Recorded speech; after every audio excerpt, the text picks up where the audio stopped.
यो कुनै विकट बस्तीको कथा होइन। समृद्धिको नारा घन्काउने नेताहरूको आफ्नै गृह जिल्ला तेह्रथुमको तितो यथार्थ हो। आधिकारिक प्रतिवेदनले प्रश्न पार्छ कि लुमुघाटको तमर नदी पुल सम्झौता भएको 14 वर्ष बितिसक्दा पनि 50% प्रगतिमै अड्किनु हाम्रा पुराना राजनीतिक प्रतिनिधिहरूको चरम लापरवाही र अक्षमताको पराकाष्ठा हो।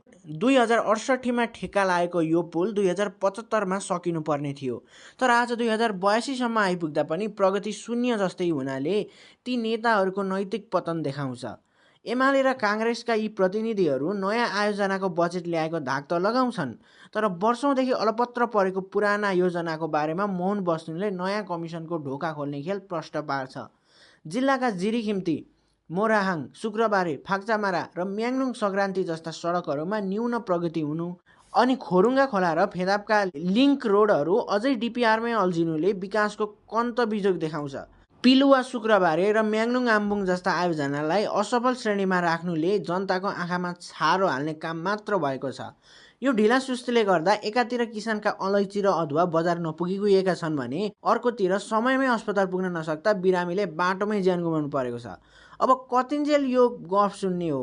तेह्रथुमका जनतालाई नयाँ कमिसनको लोभ होइन, 15 वर्षको ढिलासुस्तीको हिसाब र ठोस परिणाम चाहिन्छ।